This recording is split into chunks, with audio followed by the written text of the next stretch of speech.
You ask Tiger to solve. This deals with linear equations with one unknown.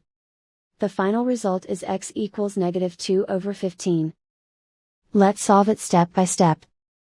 Group all constants on the right side of the equation. Subtract 8/15 from both sides.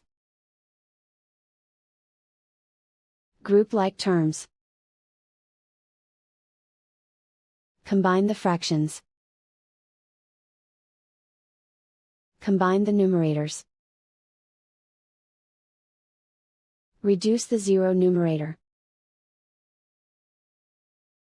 Simplify the arithmetic. Find the lowest common denominator.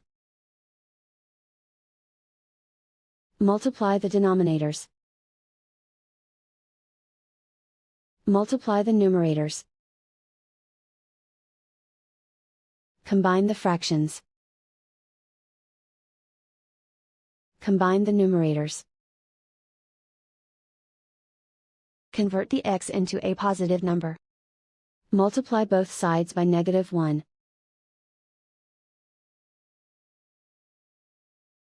Remove the ones.